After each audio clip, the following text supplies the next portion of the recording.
अब शास्त्र अनुकूल साधना से भक्ति रूपी पौधे को हम सुचारू ढंग से बीज कर यानी जड़ की पूजा शुरू करेंगे।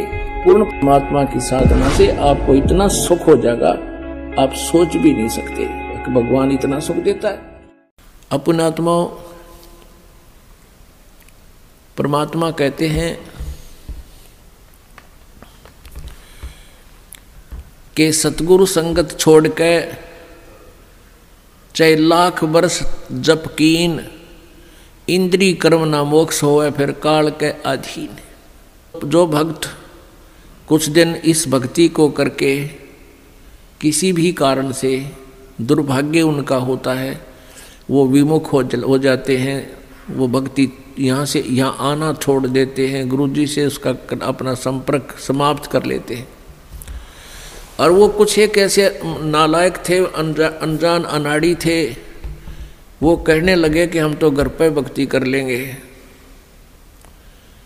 पुण्यात्माओं, परमात्मा कहते हैं सतगुरु संगत छोड़ के अर्चे लाख वर्ष जप कीन, इंद्री कर्म ना मोक्ष होए, ना तो कोई कर्म कटे और ना ही मुक्ति होए फिर काल के अधीन। पुण्यात्माओं, हमें यहाँ से 21 ब्रह्मांड काल के और सात संग ब्रह्मांड इस परब्रह्म के, इनको पार करके जाना है। और जब यहाँ से भक्ति युक्त प्राणी चलता है, यदि उसके साथ सतगुरु नहीं है, वो नहीं जा सकता 10 कदम भी। रास्ते में पता नहीं कितने कितने बखेड़े हैं। ये काल का बहुत भयंकर जाल है। हमने उन्हीं रास्तों से जाना होता है जैसे हम शरीर में ही हमारे कमल बने हुए हैं। इन कमलों में से हम चलेंगे तो सबसे पहले गणेश जी का लोक आवेगा, और गणेश जी के लोक में हम जाएंगे, गुरु जी साथ होंगे, तो वहाँ आपका अकाउंट क्लियर करा के आपको फिर आगे ले चलेंगे। और यदि सतगुरु साथ नहीं है और आपकी पिछली पुण्य कमाई पिछली है और आप गुरुद्रोही बने नहीं, वैसे भक्ति छोड़ दी, आना बंद कर दिया, तो वो जो पिछले उस दौरान गुरु जी के संपर्क में रहने के दौरान जो तुमने भक्ति की, ये 7 मंत्र की या 2 मंत्र सतनाम की और सार नाम की,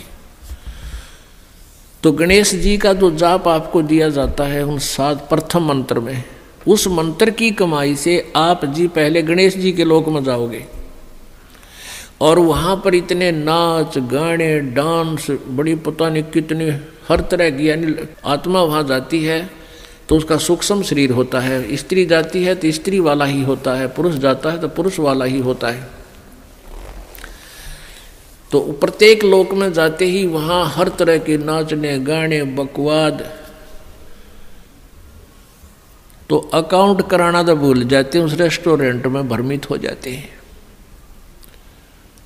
और फिर वहाँ उनको गण बना दिया जाता है, उन्हीं की पुण्य कमाई से वहाँ वो ठाठ करते हैं और सारी बकवाद करते हैं, नाचने गाने डांस, कोई काम में कोई ना। जैसे रेस्टोरेंट में चले गए, वहाँ अपनी पूंजी खर्च होती है, वहाँ कुछ भी बकवाद देखो और खाओ सुनो, तो वो पूंजी नष्ट होते ही वहाँ से बाहर निकाल देंगे। फिर विष्णु के लोक में, विष्णु जी के लोक में जो आपने मंत्र जाप कर रखा है उसकी कमाई समाप्त होती है। फिर शिव के लोक में वो कमाई खत्म होते ही फिर दुर्गा के लोक में, फिर वो कमाई खत्म होते ही फिर आपका जो सतनाम का प्रथम और द्वितीय मंत्र है, प्रथम मंत्र जो ओम नाम है वो ब्रह्म का, फिर ब्रह्म लोक में, और दूसरा जो तत्व मंत्र है उसके लिए इस काल ने अपने एक ब्रह्मांड में ब्रह्मलोक में ही अलग से नकली सतलोक अलखलोक अगमलोक नामी लोक की रचना रच रखी है। उस दूसरे मंत्र की जो सतनाम के अंदर जो 2 मंत्र हैं, उसकी कमाई से उसको ऊपर नकली सतलोक में छोड़ देते हैं। और जिसने तीसरे नाम का भी जाप कर रखा है उसके लिए काल ने वो आगे के अलखलोक और अगमलोक और बना रखे हैं नकली, उनमें पड़ा रहे। और जब इसका कत्ती सारा नाश हो ले भक्ति का, फिर नरक में ठोक देते हैं। यानी इस प्रोसीजर में हजारों युग बीत जाते हैं, उसको पता भी नहीं चलता त्रिगेला के बिरान माटी हो रही है। तो सतगुरु कहते हैं शिव मंडल ब्रह्मापुरी चाहे विष्णु लोक में हो, अमरे गुण भूले नहीं तो आण छुटाऊं तो। अब कई पुण्यात्मा कोई ज्ञान तो खूब सुन लिया और कोई दुर्भाग्यवश यहाँ से दूर भी हो गए, तो वो फिर इससे या तो शिव मंडल में, शिव के लोक में, या ब्रह्मा के लोक में, या विष्णु के लोक में जा रहा है, फिर वहाँ कमाई वह मौज मार रहा है। तो उसके हृदय में यो ज्ञान अंतःकरण में समाया हुआ है, तो उसको याद आएगा कि गुरु जी तेन्यू क्या करते। कबीर परमात्मा के ज्ञान को बताते थे, यहाँ तो हमारी पूंजी नष्ट हो रही है, हम तो गलत आ गए, हमने तो यहाँ नहीं आना चाहिए था। कहता वहाँ भी तू हृदय से रोएगा ना मेरे लिए कि भगवान मैंने छुटा लो, कहते वहाँ से भी तुझे छुड़ा लाऊंगा। अब देखो पुण्यात्माओं, ये सु अवसर आपके लिए, जय इसमें पार तय होगे तो होगे, नहीं यू किया हुआ कर्म शुभ तुम्हारे साथ रहेगा, फिर उसका फायदा क्या होगा, के बनेगी। परमात्मा कहते हैं शिव मंडल ब्रह्मापुरी चाहे विष्णु लोक में हो और हमारे गुण बोलना नहीं थे, वहाँ भी आण छुटाऊं तो ही। मान ले आप चले गए गुरु जी से, यहाँ से विमुख हो गए और आप चले गए विष्णु जी के लोक में, और वहाँ आपकी याद आ गई, ओहो रही हम तो गलत आ गए भगवान, यहाँ तो बहुत गलत आ गया, हमारी पूंजी नाश होगी। वहाँ भी आप रोने लग गए तो वो मालिक परमेश्वर आएंगे और वहाँ से भी आपको ले जा करके कहाँ रखेंगे। यहाँ एक मिनी सतलोक है, प्रत्येक ब्रह्मांड में एक मिनी सतलोक है, परमात्मा का अपना राजदूत भवन है। जैसा प्रत्येक देश में प्रत्येक देश का एक राजदूत भवन होता है, ऐसा परमेश्वर का एक स्थान है। तो उन आत्माओं को जिनकी पूंजी व्यर्थ ना होने दी, जिन याद आ गई, उनको वहाँ से लेकर वहाँ रख देंगे अपने मिनी सतलोक में और बीज रूप में। और वहाँ परमात्मा के लोक में, मिनी सतलोक में परमेश्वर की तरफ से सब आपको सुविधाएं आहार मिलेंगे, उससे आपकी पूंजी नष्ट नहीं होगी। उस वापस फिर उस पूंजी के आधार से आपको फिर पटकेगा परमात्मा सतयुग में।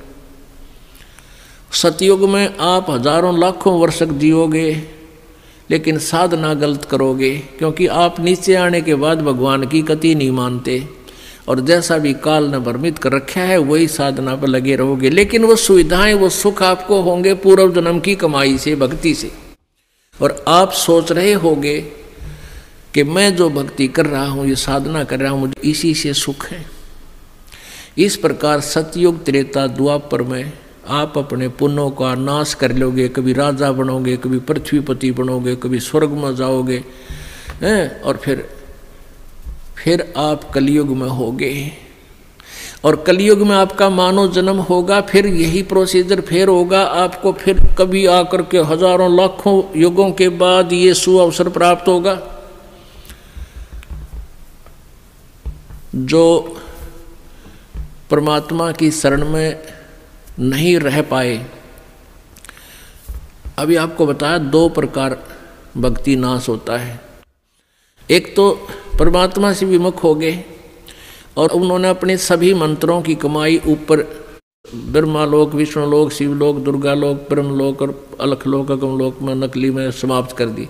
उसने तो कई लाख युगों के बाद फिर मनुष्य जीवन यहाँ पृथ्वी पर होगा और फिर सतयुग त्रेता द्वापर में जो शेष कमाई है वह खोएगा। फिर कलयुग में ही, किसी कलयुग में दाव लगे तो लगे इस समय जन्म होने का।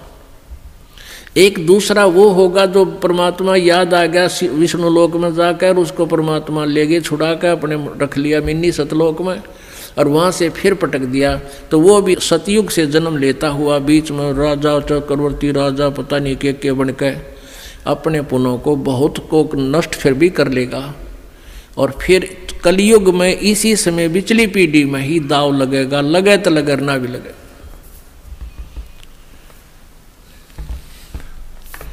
तो परमात्मा कहते हैं सतगुरु संगत छोड़ के लाख वर्ष जप कीन, इंद्री क्रमना मोक्ष होए फिर काल के अधीन। जब ये प्राणी यहाँ से चलता है, आगे नरी अप्सराएं नाच रही होती हैं, या युवा देवता होते हैं, दोनों तरफ के मेल फीमेल को अट्रैक्शन करने के लिए इसने पूरा जुगाड़ कर रखा है। और सबसे बड़ी कमजोरी है इस जीव की, वो फिर भूल जाता है, सब कुछ भूल जाता है और काल के जाल में फंस जाता है।